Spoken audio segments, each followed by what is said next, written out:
I spent years keeping my parents afloat, only to discover they left everything to my deadbeat brother, so I took a stand they'll never forget. My name's Liam, and I'm 32 years old. For most of my life, I thought I knew what family meant. I thought it was about loyalty, about sacrifice, about holding each other up when the world tried to knock you down. I was wrong. Family, it turns out, can be a one-way street paved with your own blood, sweat, and tears, while everyone else rides shotgun, laughing at the scenery. 6 months ago, I found out my parents had left everything. The house I'd kept standing, the savings I'd helped them cling to, every last scrap of their legacy, to my younger brother Noah. Not me, the son who'd carried them for years, but Noah, the 27-year-old leech who'd never lifted a finger unless it was to change the channel.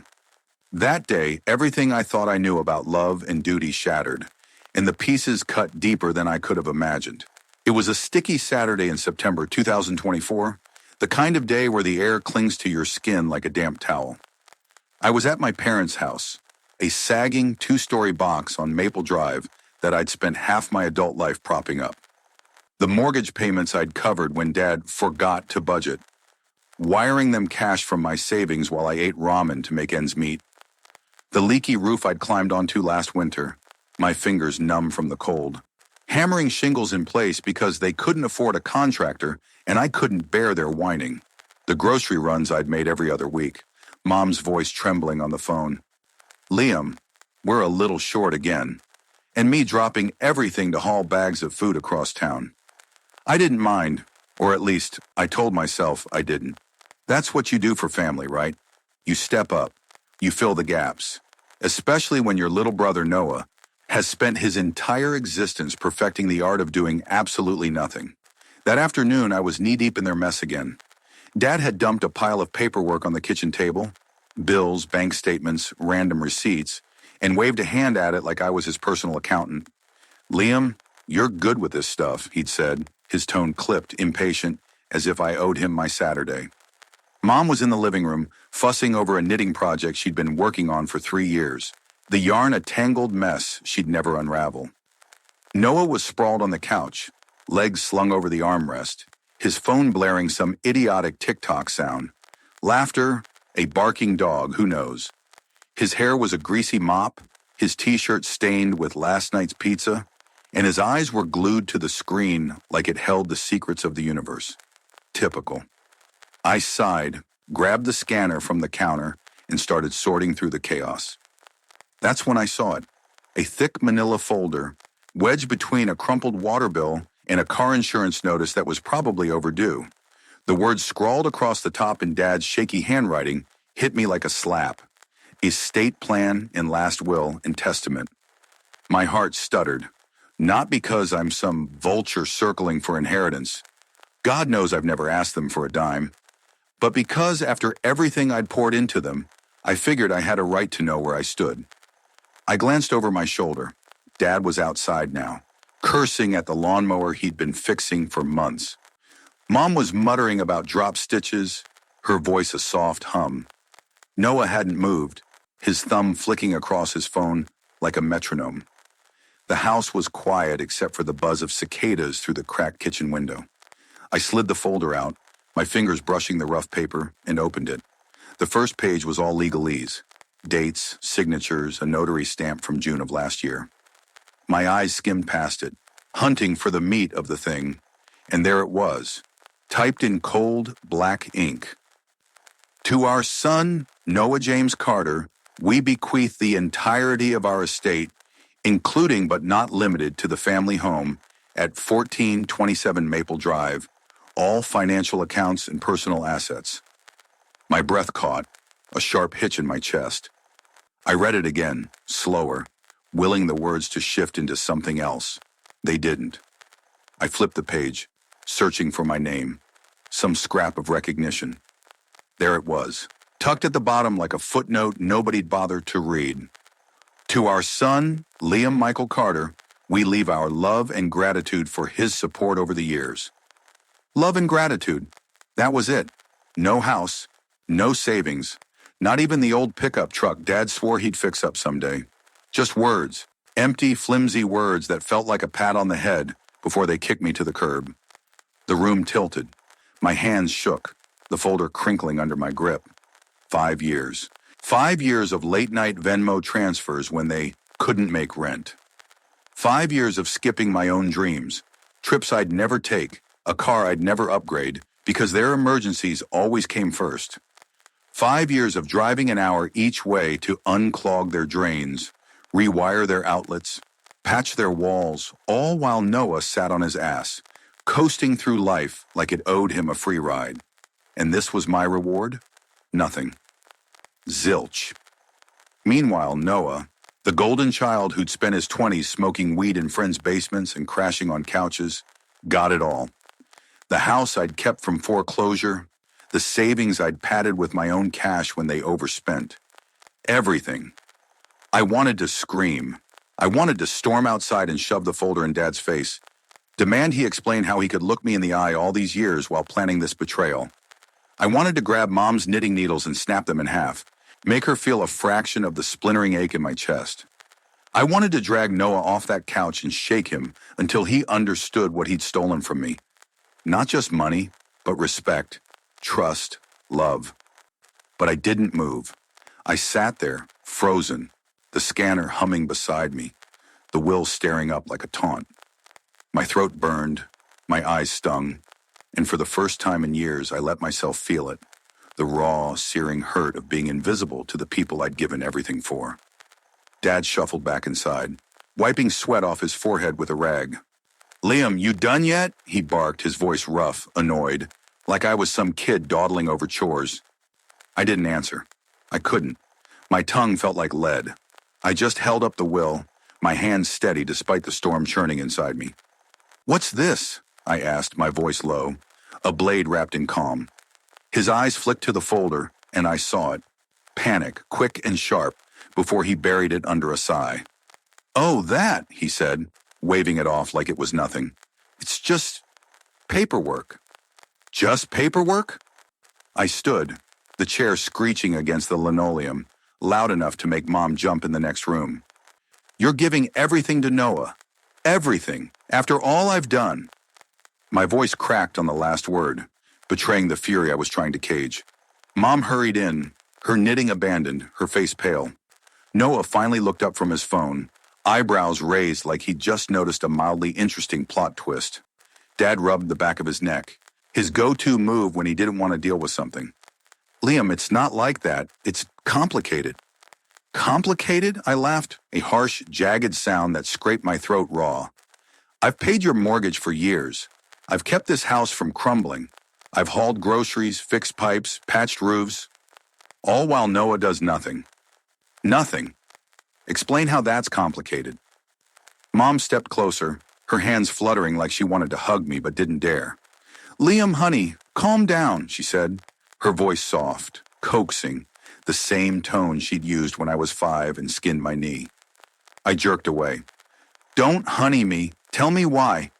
She hesitated, her lips parting, then closing, like the truth was too heavy to let out. Then she said it, and it was worse than I'd imagined. "You're doing so well, Liam. You've got your job, your place. Noah, he needs the help. We just want to make sure he's okay." The words landed like a punch, knocking the air from my lungs. I stared at her, my jaw clenched so tight I felt it in my temples. "So I get screwed for being responsible? For taking care of you? And he gets a prize for being a deadbeat?" Noah snorted from the couch, a lazy, dismissive sound that lit the fuse I'd been holding back. "Dude, chill. It's not my fault they picked me." I wheeled on him, my hands balling into fists. "Not your fault? You've never worked a day in your life. You've coasted while I've busted my ass, and now you get the payout? You don't even care. Do you?" He shrugged, and went back to his phone, like I was some background noise he could mute. Mom stepped between us, her voice rising, sharp now. "Liam, stop it! He's your brother!" "And I'm your son," I roared, the words ripping out of me, years of bottled-up hurt exploding in one ragged shout. "Does that mean anything to you? Or am I just the idiot you call when the bank's knocking?" The room went still. Mom's eyes welled up, but she didn't speak. Dad muttered something about family sticking together, his voice weak, hollow. I couldn't stand it. Their silence, their excuses, their refusal to see me. I tossed the will onto the table, the pages fluttering like dead leaves, and grabbed my keys. "I'm done," I said, my voice eerily calm now, a quiet that scared me more than the yelling. I walked out, the door slamming behind me, the sound echoing down the empty street. I didn't look back. The drive home was a blur, headlights smearing into streaks, the hum of the engine drowning out the chaos in my head. I kept seeing those words. To Noah James Carter, everything. And then, to Liam Michael Carter, love and gratitude. Love and gratitude. What a joke. I'd given them my 20s, my money, my time, my sanity, and they'd repaid me with a pat on the back and a kick out the door. By the time I got to my apartment, a cramped one-bedroom I could barely afford because so much of my paycheck went to them, I was shaking. Not just with anger, but with something deeper, something that clawed at my chest and wouldn't let go. Grief. Grief for the family I thought I had, the one I'd built my life around, only to find out it was a lie. For 2 weeks I went silent. No calls, no texts, no, "Hey Liam, the sink's leaking again." Nothing. I figured they'd assume I'd cave, like always, lick my wounds, swallow my pride, and come running back with my checkbook. But this time was different. This time I meant it. I was done being their crutch, their safety net, their fool. Then the messages started trickling in, predictable as the sunrise. Dad first, blunt and shameless. "Property taxes are due. Can you help?" No. "How are you?" No, "We're sorry." Just a cold transactional jab, like I was still their personal ATM. I stared at the screen, a bitter smirk tugging at my lips, and typed back, "Ask Noah." "It's his house now?" 5 minutes later, Mom, "Liam, please don't do this. We need to talk." Her words dripped with that fake, trembly guilt she wielded like a weapon. I waited an hour, letting the silence stretch before replying, "You made your choice. Live with it." Then Noah, because of course he couldn't resist. "Bro, why you being such a drama queen? Just help him out. It's not a big deal." I nearly hurled my phone across the room. Not a big deal. To him, maybe.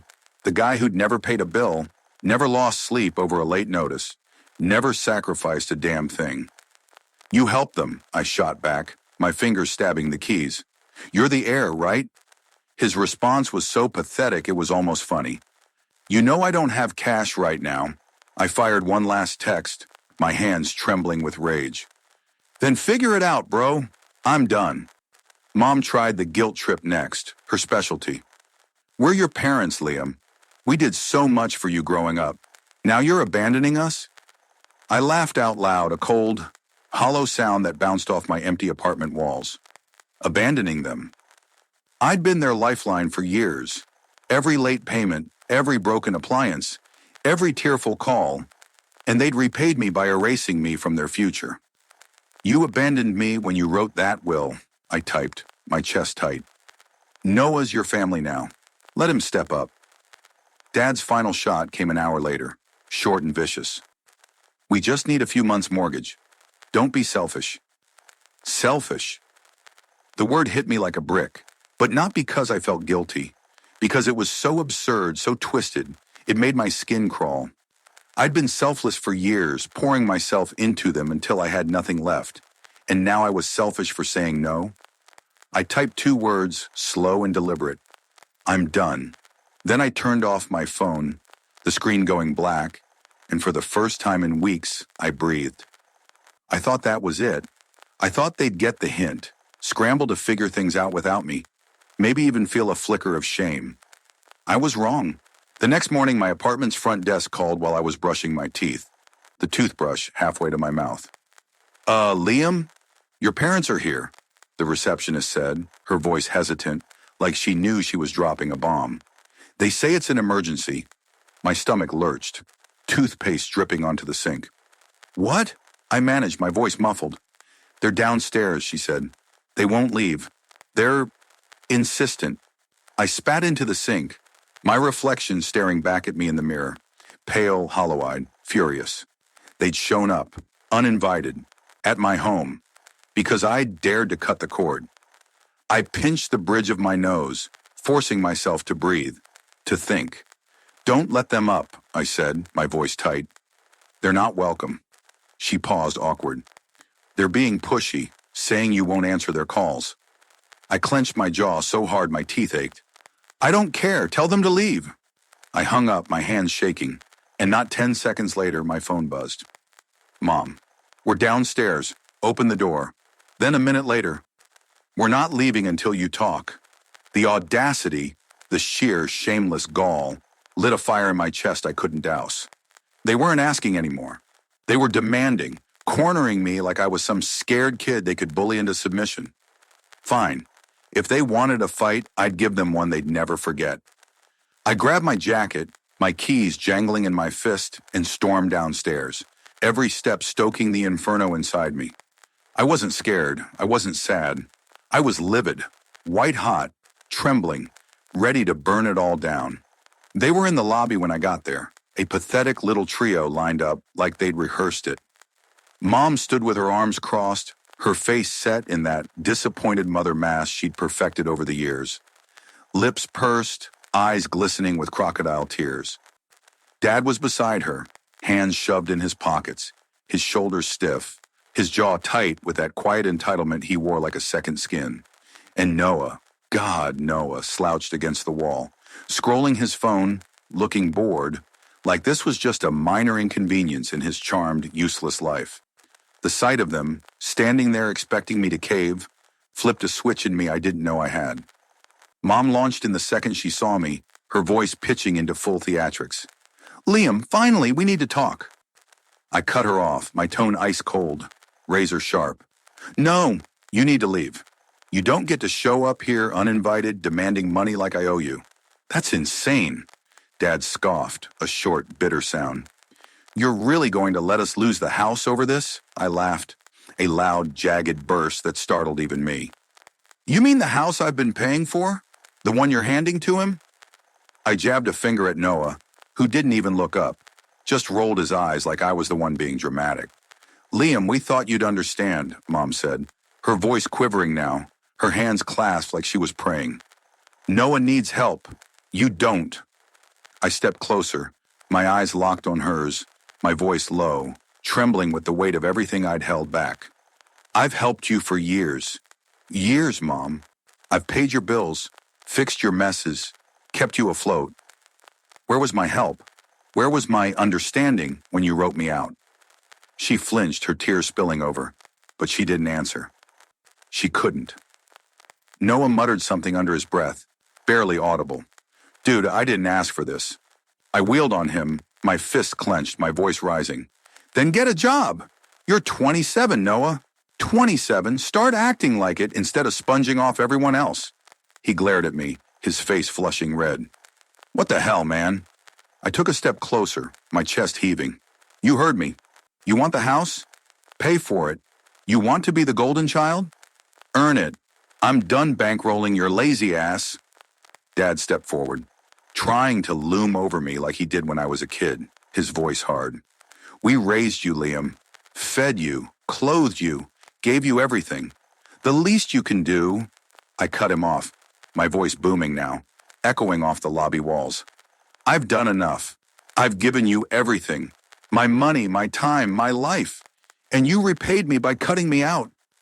Don't you dare stand there and act like I owe you more? Mom gasped, clutching her chest like I'd struck her. Liam, that's not fair. We did what we thought was best for the family. I tilted my head, my laugh cold, hollow. Best for the family? You mean best for Noah. Just say it. Silence. A thick, suffocating silence that pressed against my ribs. Noah shifted, finally shoving his phone in his pocket, his voice sharp. Look, man, I don't even want to be here. I didn't ask for anything. I turned on him, my eyes blazing. No, you just take it. You take everything. Mom and Dad's excuses, their money, my effort, and you give nothing back. You're a leech, Noah. Always have been. Mom's voice sharpened, cutting through the haze. Jake, he's your brother. I nodded, slow, deliberate. Yeah, and I've carried him longer than you ever have. Dad's face darkened, his hands balling into fists. You're being selfish? That word again, selfish. It snapped something inside me, a dam breaking, flooding me with years of pent-up rage. Selfish? I laughed, a real guttural sound that hurt coming out. You think I'm selfish? I've sacrificed everything for you, everything, and you gave me nothing. Now you're mad because I won't keep bleeding for you? Not happening. Mom tried one last time, her voice small, pleading.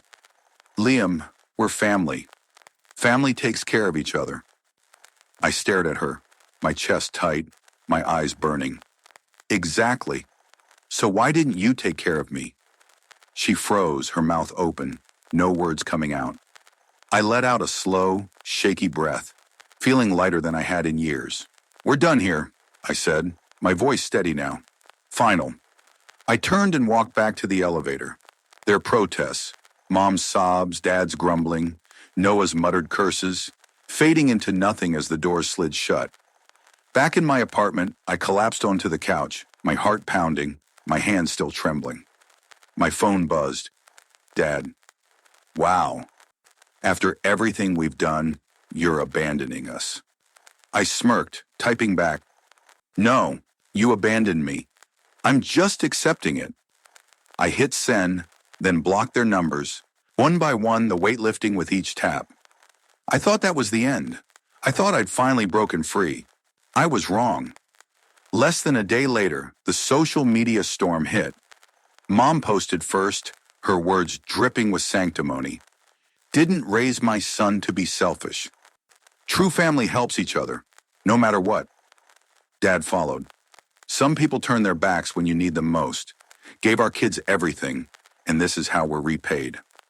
Noah's was the kicker, a masterpiece of hypocrisy. Family's about love, not money. Some people don't get that. I'd do anything for my parents, but others are too wrapped up in themselves. All tagged me, bold in public, a digital dagger aimed at my throat. I scrolled through the posts, my stomach churning, watching the likes pile up, the comments from their friends. What a disappointment, Liam. How could he do this? Twisting the knife deeper.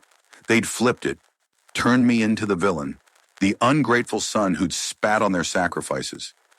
Me, the one who'd held them together while they coddled Noah and planned my erasure. I could have let it go. I could have stayed silent, let their lies fester, but I didn't. I opened Facebook, my fingers trembling, and started typing. I've been quiet while my family drags me online. Here's the truth. For years, I've paid their bills, fixed their house, kept them afloat. They left everything to my brother, Noah, who's never worked a day in his life. I was their safety net, not their son. I'm done being used. Family's a two-way street, and I've walked it alone long enough. I'm choosing myself now. Judge me if you want. I don't care. I hit post, my heart hammering, and watched the reactions flood in. Friends I hadn't spoken to in years, cousins who'd stayed out of it, even strangers. Good for you, Liam. That's messed up. Their words a balm on the wounds I'd carried too long. Then the backlash. Noah, you're a traitor. Airing our business like this? Dad, you'll regret this, Liam. You've ruined everything. Mom called, sobbing into the phone until I blocked her too. I didn't regret it. Not for a second. Months passed. I heard through the grapevine they lost the house. Noah couldn't figure it out, and Mom and Dad's savings weren't enough without me. I didn't feel guilty. I felt free. I'd spent years chained to their needs, their lies, their betrayal. Now I was living for me, saving for a trip, fixing up my place, breathing without the weight of their expectations crushing me. I thought that was the end of the story. I was wrong again. One rainy Tuesday in March of 2025, I got a knock on my door. I opened it, expecting a delivery, and froze. Noah stood there, soaked to the bone, his eyes red, his hands shoved in his pockets. Liam, he said, his voice hoarse, broken, I need help. My first instinct was to slam the door, Let him drown in his own mess.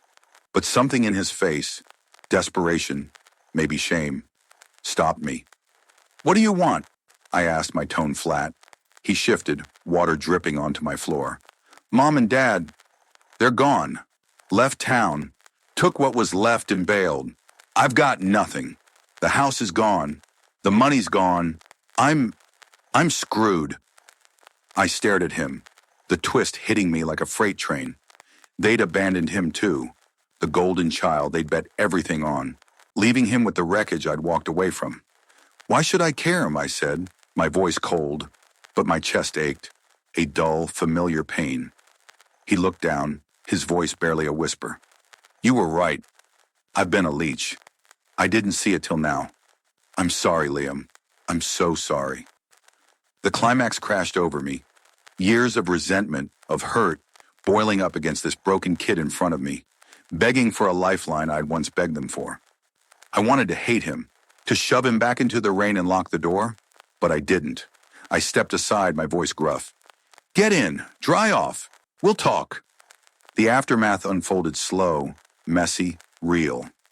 Noah crashed on my couch that night, spilling years of guilt between shaky breaths, how he'd known they were using me, how he'd let it happen, how he'd never thought they'd turn on him too. I didn't forgive him, not fully, not yet. But I listened. We're working on it. Him getting a job, me setting boundaries, both of us picking up pieces of a family that never really existed. Mom and Dad? Gone. Ghosts in a story I'm done telling. I'm free now, freer than I've ever been, but the scars linger, a quiet ache I carry as I build a life that's mine. Was I wrong to walk away, or right to finally choose myself? You tell me.